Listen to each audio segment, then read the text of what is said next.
नमस्कार, मी विशाल परदेशी. या बुलेटिनमध्ये आपलं सगळ्यांचं स्वागत. महत्त्वाच्या बातमीने आपण सुरुवात करूया. दैव बलवत्तर म्हणून काळ आला होता पण वेळ आली नव्हती असं या घटनेवरनं म्हणावं लागेल, कारण घटनाच तशी घडली आहे. घटना आहे सुरतमधनं. सुरतच्या कतार गावामध्ये जीप उलटली, चालकाचं नियंत्रण सुटल्याने हा अपघात झालेला आहे. आणि या भयंकर अपघाताची दृश्य जी आहे ती सीसीटीव्ही कॅमेऱ्यात कैद झालेली आहे. या दृश्यांमध्ये आपण बघू शकतो की कशा प्रकारे ही जीप जी आहे ती उलटलेली आहे. महिंद्राची थार ही जीप जी आहे, जी अत्यंत वेगाने होती, अर्थात हाय पॉवर स्टीअरिंग असणारी ही जीप जर नियंत्रित वेगात चालवली तरच ती व्यवस्थितशीर खरं तर रस्त्यावरनं पुढे जाऊ शकते. पण चालकाचं या जीपवरचं नियंत्रण सुटलं असावं असंच म्हणूया. या सगळ्या ह्याच्यातनं हा चालक जो आहे तो बचावला. सुरतच्या कतार गावातला हा सगळा प्रकार आहे. अखेर ज्यावेळेस ही जीप उलटली तेव्हा या चालकाला त्वरित तिथून बाहेर काढण्यात आलं. डिवायडरला धडक देऊन क्रॉस होऊन पुढे येऊन ही गाडी जी आहे, जीप जी आहे ती उलटली आहे आणि त्याची ही अंगावरती शहारा आणणारी दृश्य जी आहेत ती आपण बघतोय. सुदैवाने यात कोणीही जखमी झालेलं नाही आहे. एकटा चालकच या गाडीत असावा असं या सीसीटीव्ही फुटेजवरनं तरी लक्षात येत आहे. आणि अर्थात यानंतर पुन्हा या जीपला सरळ करण्यासाठी म्हणून सगळी लगबग सुरू झाली. पण कशा प्रकारे ही जीप येऊन इथे पलटी झाली आहे हे या दृश्यांमध्ये बघितल्यानंतर आपल्याला कळतंय. म्हणजे ज्या वेगाने त्या विरुद्ध दिशेने ती आली, म्हणजे बाजूच्या रस्त्यावरून आली, ती थेट त्या डिवायडरवरती आदळली. तिथून जीप जम्प झाली आणि या मुलांच्या पाठीमागे येऊन ती आडवी झाली. म्हणजे ती फार आणखीन पुढे आली असती तर कदाचित हे उभे असणारे जे तरुण आहेत त्यांच्या अंगावरती गेली असती. पाहू शकतो जीपने तिथून वळण घेतला बघा आणि अचानक या जीपवरचं नियंत्रण या चालकाचं सुटलं आणि तो समोरच्या बाजूला येऊन जीप जी आहे ती धडकली भिंतीवरती आणि ती पलटी झाली आहे. आणखीन जर हा चालक वेगात असता, म्हणजे त्याचं नियंत्रण सुटल्याचं आपण बघतोय, म्हणजे जोपर्यंत तो वळतोय तोपर्यंत तो अगदी संयमी पद्धतीने गाडी चालवतोय, पण अचानक पुढे काय झालं हे काय कळत नाही. आणि सुरतवरनं आमचे प्रतिनिधी कीर्तेश पटेल आपल्या बरोबर आहेत. कीर्तेश, क्या जानकारी इसके बारे में? अपना बीती रात का है, सूरत के कतारगांव इलाके में एक जीप जिस तरह से रास्ते से पसार हो रही थी, अचानक स्टीयरिंग लॉन्ग हो जाने के चलते वो जीप सामने आई दीवार से टकराई थी, जिसके चलते वो जीप पलटी हो गई. हालांकि कोई लोगों को इजा नहीं हुई, लेकिन गाड़ी में सवार ड्राइवर को छोटी मोटी चोटें आई थी. हालांकि मामले की जिस तरह से घटना बनी, लोग दौड़ के वहां पहुंच गए थे और ड्राइवर को बाहर निकाल दिया गया था. पूरी घटना नजदीक के सीसीटीवी कैमरे में कैद हो गई थी. एक तरफ तो दिख रहा है फुटेज में कि मोड़ पर जीप धीरे है, पर ऐसा क्या हुआ कि ड्राइवर का जीप के ऊपर ड्राइविंग करते हुए कंट्रोल छूट गया? इस बारे में कुछ पता चल पाया है?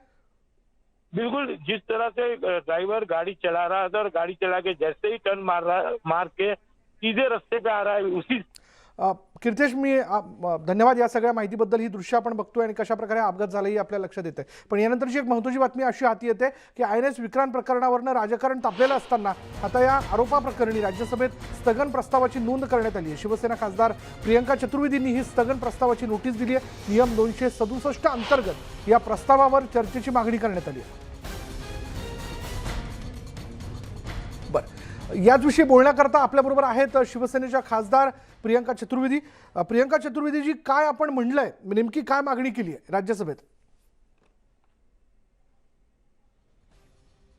बरं, आपण पुन्हा एकदा त्यांच्याशी बोलण्याचा प्रयत्न करू. आणि प्रियंका चतुर्वेदी राज्यसभेच्या खासदार, शिवसेनेच्या खासदार आहेत त्यांनी बघा INS विक्रांत प्रकरणावरनं राजकारण आता जे आहे ते तापलेलं आहे आणि त्यांनी आज स्वतः स्थगन प्रस्तावाची नोंद त्यांनी मागणी केलेली आहे. शिवसेना खासदार प्रियंका चतुर्वेदींनी ही स्थगन प्रस्तावाची नोटीस दिली आहे. नियम 267 अंतर्गत या प्रस्तावावर चर्चेची मागणी करण्यात आली आहे. आणि INS विक्रांत वाचवण्याच्या नावाखाली जनतेकडून पैसे गोळा करून ते लाटल्याचा आरोप किरीट सोमय्या यांच्यावरती करण्यात आला आहे. त्यामुळे आता ही आरोप प्रत्यारोपांची जी मालिका आहे ती एवढ्यात थांबेल असं एकूण दिसून येत नाही आहे. विक्रांत फाईल्सचा मुद्दा शिवसेना खासदार संजय राऊत यांनी पुढे आणल्यानंतर आता त्यावरनं मोठी चर्चा होताना दिसते. 2013मध्ये भाजपचे खासदार असताना किरीट सोमय्या आणि त्यांचे सुपुत्र नील सोमय्या यांनी दोघांनी मिळून INS विक्रांत बोट या युद्धनौकेला वाचवा या मोहिमेअंतर्गत सर्वसामान्य जनतेकडनं निधी गोळा केला होता आणि तो थोडा थिडकानी तर तो 58 कोटींचा निधी होता असं एकूण म्हटलं जाते, त्याबद्दलचा आरोप करण्यात येतोय, जो राज्यपाल भवनाकडे देण्यात आला नाही. माहिती अधिकारात एका माहिती अधिकार कार्यकर्त्यांनी ही माहिती काढलेली आहे. मग हा निधी नेमका गेला कुठे? तो जर गोळा करण्यात आला तर तो गेला कुठे असा प्रश्न जो आहे तो विचारण्यात येतोय. त्यावरती किरीट सोमय्या यांनी स्पष्टपणे संजय राऊतांच्या आरोपांना उत्तर देताना असं म्हटलेलं आहे की एक साधा कागद, एखादा त्यातला कागद पुरावा म्हणून संजय राऊतांनी समोर आणावा याबद्दल मी बोलेन, पण मी महाविकास आघाडीच्या विरोधातले घोटाळे काढण्यासाठी आता थांबणार नाही, मी यापुढे ते घोटाळे काढत राहणार असं त्यांनी स्पष्ट केलेलं आहे. आपण पाहतोय की किरीट सोमय्यांनी राऊतांवरती पलटवार केलाय. राऊतांनी आरोप केले तर पुरावा द्यावा, मला न विचारताच FIR दाखल केला, मला FIR परत देत नव्हते असं देखील किरीट सोमय्यांनी म्हटलंय. मला न विचारता पोलिसांनी कलम 420 जे आहे ते माझ्यावरती लावलेलं आहे असं देखील किरीट सोमय्यांनी म्हटलंय.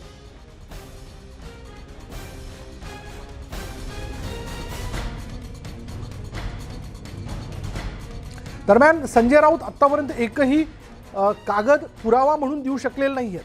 दुसरीकडे मी कुठल्याही चौकशीला घाबरत नसून महाविकास आघाडी सरकारचे घोटाळे बाहेर काढतच राहणार असल्याचं भाजप नेते किरीट सोमय्या यांनी म्हटलंय.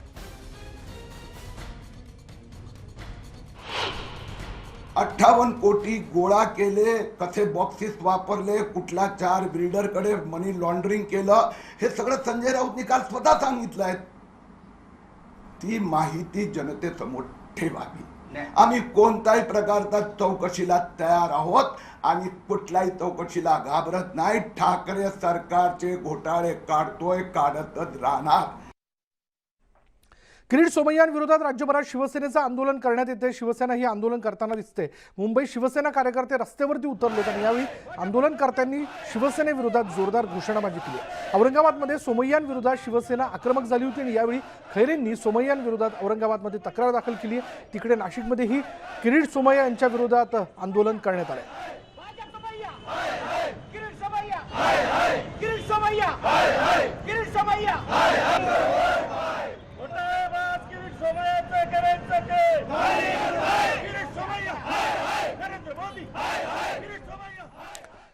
औरंगाबादमध्ये सोमय्यांविरोधात शिवसेना आक्रमक झाली होती आणि यावेळी चंद्रकांत खैरेंनी सोमय्यांविरोधात औरंगाबादमध्ये तक्रार दाखल केली. विक्रांत फाईल्सवरून शिवसैनिक चांगलेच आक्रमक झाले होते. सोमय्यांविरोधात गुन्हा दाखल करण्याची मागणी यावेळी शिवसेनेकडून करण्यात आली. या संदर्भात चंद्रकांत खैरेंशी बातचीत केली आमचे प्रतिनिधी सिद्धार्थ गोदाम यांनी.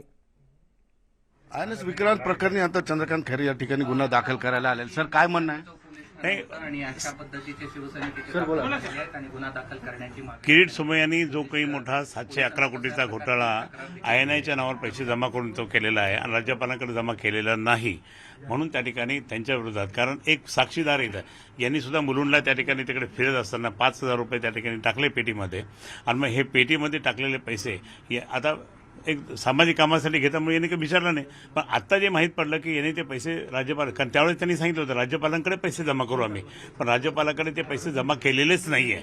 स्वतः राज्यपालांनी पत्र दिलं ना, माहितीचे अधिकार दिलेले आहे. म्हणून या ठिकाणी मग त्यांच्यावर श्री 420 आणि बाकी सगळे गुन्हे दाखल करावे. हा 1 नंबरचा श्री 420 आहे आणि आम्ही इथून जाणार नाही. दराडे साहेब, तुम्ही जोपर्यंत गुन्हा दाखल करणार नाही तोपर्यंत आम्ही शिवसेनेचा नेता म्हणून बोलतो. आता शिवसेनेचे नेते आहेत औरंगाबादचे, त्यांनी त्या ठिकाणी स्वतः फंड दिला होता. किती दिला होता? 5,000 रुपये दिले होते. जिल्हा प्रमुख तुम्हाला काय वाटलं होतं त्या 5,000 काय होईल? किंवा ते रिपेअरिंग करतील ते विक्रांतचं, तो बॉक्स घेऊन ते फिरत होते. मी तिथं होतो, तिथं 5,000 रुपये टाकले 2013 मध्ये. आणि आता ज्यावेळेस आम्हाला कळलं की राजभवनामधून असं पत्र आलं की त्यांच्यावर कोणतेही पैसे जमा झाले नाही, म्हणून आम्ही तक्रार दाखल करायला आलो आणि तक्रार इथं दिली. जोपर्यंत हे तक्रार दाखल करणार नाही तोपर्यंत आम्ही क्रांती चौक पोलीस स्टेशन सोडणार. तक्रार केलेली आहे. आता हे तक्रारीचा कागद या ठिकाणी आहे आणि पोलीस निरीक्षक दराडे यांनी तो स्वीकारलेला आहे अर्ज चंद्रकांत खैरे यांचा. मात्र आता गुन्हा कसा दाखल होईल किंवा कशा पद्धतीने होईल कायद्याची प्रक्रिया. दादा, आता काय पुढं प्रोसेस आहे? आता याच्या पुढं एक तर याच्यामध्ये भ्रष्टाचाराचा पण आरोप आहे, देशद्रोह आहे आणि फसवणूक वगैरे अवैधरित्या पैसा गोळा करणे, तर ही एक तक्रार खूप व्यापक स्वरूपाची आहे आणि ही माझ्या लेवलला मी याच्यावर निर्णय घेऊ शकत नाही. मी माननीय पोलीस आयुक्त सरांचं मार्गदर्शन घेऊन त्यावर पुढील योग्य ती कारवाई करण्यात येईल. तोपर्यंत आम्ही इथून हटणार नाही. पण हा गुन्हा इथं दाखल होईल का मुंबईला ट्रान्सफर होईल? बरोबर आहे. ते INS विक्रांत ज्या ठिकाणी होतं मुंबईला. त्याचं जे पोलीस स्टेशन आहे त्या ठिकाणी दाखल व्हायला पाहिजे. कारण याच्यात कायदेशीर अडचणी असतात की जसं इथं दाखल केलं तर इथलचं कोर्ट त्याला दखल घेऊ शकत नाही. जिथं गुन्हा घडला तिथं ट्रान्सफर. बरोबर आहे. सुधीर जाधव सह सिद्धार्थ गोदाम, न्यूज 18 लोकमत. पुढली बातमी अशी आहे की एसटी कर्मचाऱ्यांवरील सर्व कारवाया मागे घेतल्याची घोषणा परिवहन मंत्री अनिल परब यांनी केली आहे. दरम्यान 22 एप्रिलपर्यंत जो कामावर परतणार नाही त्यांच्यावर कारवाई करण्यास मोकळीक असल्याचं देखील त्यांनी यावेळी सांगितलं.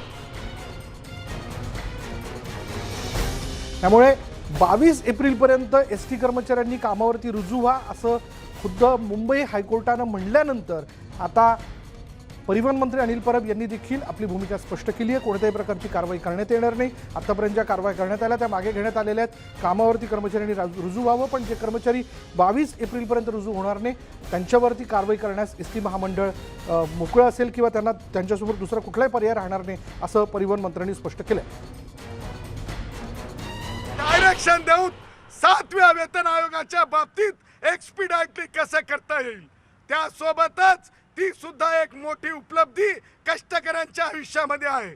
त्यासोबतच माननीय न्यायालयाने कोविडचा भत्ता एका कष्टकऱ्याला 300 रुपयाप्रमाणे म्हणजे 30,000 प्रत्येकी, म्हणजेच एका डेपोला 95 लाख रुपये, एका डेपोचे 95 लाख इंटू 250 एवढे पैसे कष्टकऱ्यांना देण्याचे स्पष्ट निर्देश सुद्धा आज या माननीय न्यायालयाने दिले.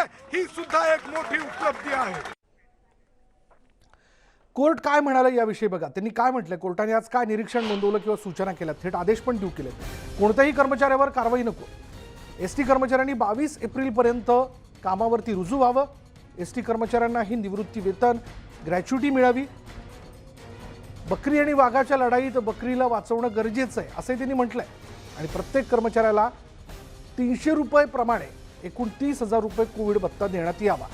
प्रत्येक कर्मचाऱ्याला कोणत्या ना कोणत्या समस्यांना सामोरं जावं लागतंय. कर्मचारी ही सारासार विवेक बुद्धीला पटणार नाही असं वागले, पण या कर्मचाऱ्यांना आणखी एक संधी द्यायला हवी.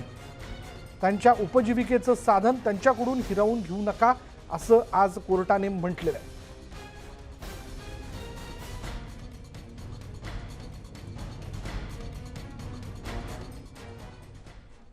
एसटी कर्मचाऱ्यांवरील सर्व कारवाया मागे घेतल्याची घोषणा परिवहन मंत्री अनिल परब यांनी केली आहे. दरम्यान 22 एप्रिलपर्यंत जे कामावर परत येणार नाहीत त्यांच्यावर कारवाई करण्यास मोकळीक असल्याचंही त्यांनी यावेळी सांगितलं.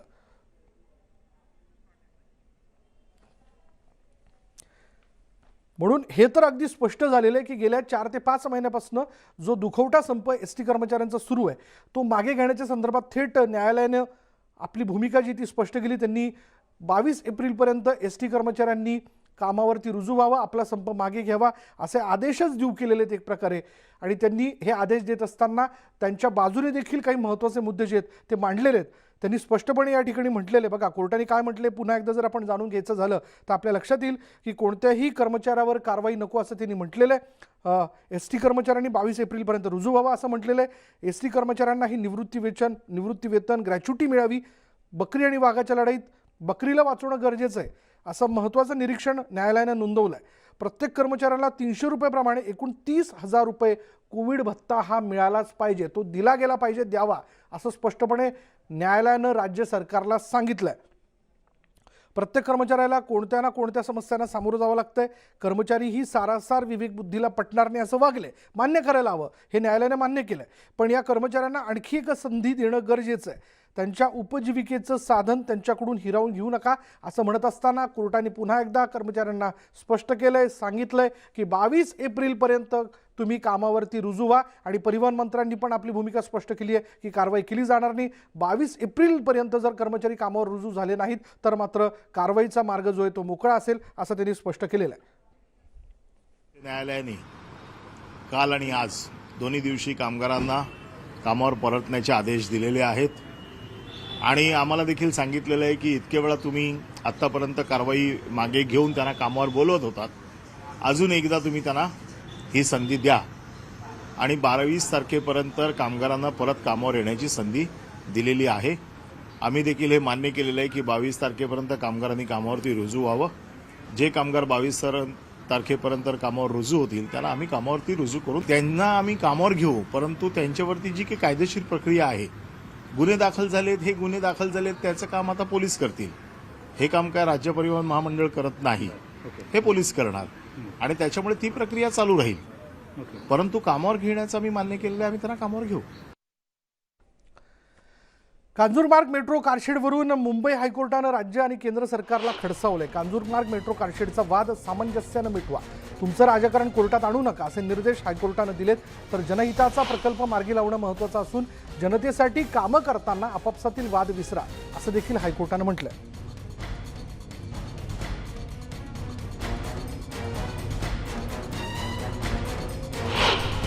मुख्यमंत्र्यांनी 2-3 वेळा त्याच्याबद्दलचं स्टेटमेंट त्या ठिकाणी केलेलं आहे. आम्ही पण काम करत असताना कुठेही वाद होऊ नये हीच आमची पण धारणा आहे. तर त्याच्याबद्दल केंद्र सरकारचं तिकडं अधिवेशन चालू आहे. आम्ही राज्यसभा आणि लोकसभेच्या सन्माननीय सदस्यांना त्याच्याबद्दलचा मुद्दा उचलायला लावतो.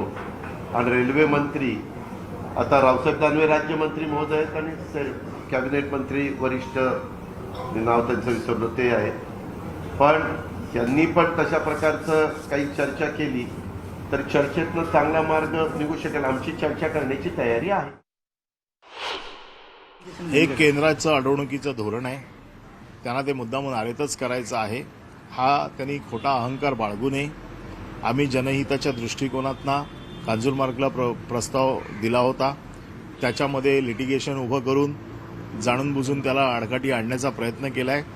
आज हायकोर्टाने त्याबद्दल जर निर्देश दिले असतील वाद मिटवण्याचे तर राज्य सरकारकडनं वाद मिटवण्यासाठी आम्ही एक पाऊल पुढे आहोत. पुढे आपण पाहूयात या संदर्भात आणखीन एक महत्त्वाची घडामोड अशी या सगळ्याच्यात की आपण जर लक्षात घेतलं तर कारशेडचा नेमका काय वाद आहे हे आपण बघतोय. आणि आता बातमी आहे एकनाथ खडसे यांच्या संदर्भातली. राजकीय वर्तनातनं बातमी अशी आहे की फोन टॅपिंग प्रकरणी राष्ट्रवादीचे नेते एकनाथ खडसे यांचा जबाब नोंदणीसाठी पोलीस स्टेशनमध्ये पोहोचलेत.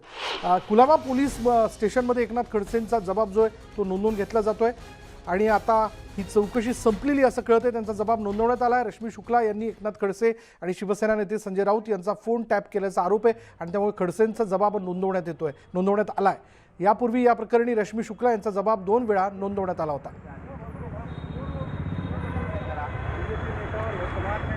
नंतर मावळमधून एक धक्कादायक बातमी हाती येते. पोलीस ठाण्यात तक्रार दिली म्हणून अंगावर गाडी घालून जीवे मारण्याचा प्रयत्न झाल्याची घटना समोर आली. देहू रोडच्या साईनगर भागात ही घटना घडली आहे. विक्रम शिंदे यानं आरोपी प्रशांत विरणच्या विरोधात देहू रोड पोलिसात तक्रार दिली आणि याचा राग मनात धरून दुचाकीवरून जाणाऱ्या विक्रमला आरोपी प्रशांतने मोटार कारने पाठीमागून जोरात धडक देऊन त्याच्या अंगावर गाडी घालून जीवे मारण्याचा प्रयत्न केला.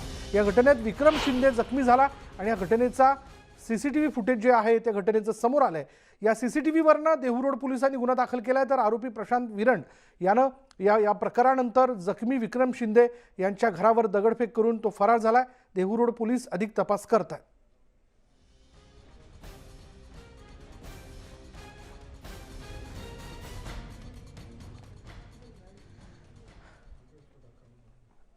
ही दृश्य आपण पाहतोय CCTV फुटेज न्यूज 18 लोकमतच्या हाती आलंय, ज्यामध्ये आपण पाहू शकतो की कशा प्रकारे या व्यक्तीने ही गाडी जी आहे ती थेट प्रशांत विरणच्या विक्रम शिंदेच्या अंगावरती घातली. या घटनेत विक्रम शिंदे हा जखमी झालाय. जाऊया चंद्रपूरमध्ये. चंद्रपूरच्या देवी महाकाली यात्रेला घटस्थापनेनं प्रारंभ झाला. महाकालीची ही यात्रा चैत्र शुद्ध षष्टीपासून वैशाख पौर्णिमेपर्यंत चालते. 2 वर्षांनंतर देवी महाकालीची यात्रा भरली आहे. मराठवाड्यातून मोठ्या संख्येनं भाविक इथं येतात दर्शनासाठी आणि नाचणारे पोतराज, मळवट भरलेल्या महिला या सगळ्या भक्तांनी मंदिर परिसर जो तो फुलून गेला आहे. चंद्रपुरात उन्हाचा जोरदार तडाखा आणि त्या दृष्टीने मंडप, आच्छादन, पेयजल, आरोग्य निवास आदी सुविधा ज्या आहेत त्या भाविकांसाठी उपलब्ध करून देण्यात आल्या.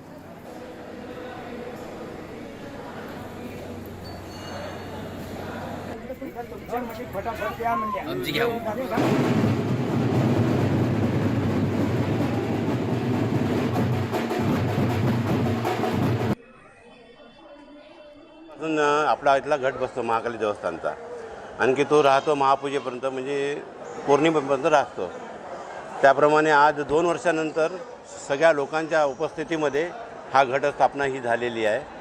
तर त्याचा मला खूपच आनंद होत आहे. चंद्रपूरची आराध्य दैवत माता महाकालीच्या चैत्र नवरात्राला सुरुवात झालेली आहे. हे मंदिर जे आहे जे जवळपास 500 वर्ष जुनं आहे, गोंडकालीन हे मंदिर आहे. मोठ्या प्रमाणात दरवर्षी यात्रा भरते. 2 वर्ष कोरोना काळामुळे यात्रा बंद होती. मराठवाड्यातून एक मोठ्या प्रमाणात भाविक इथे येतात. जवळचं आंध्र प्रदेश असो, तेलंगणा, छत्तीसगड, मध्य प्रदेशनी मोठ्या प्रमाणात भाविक येतात. तशा प्रकारची व्यवस्था देखील प्रशासनाने केलेली आहे.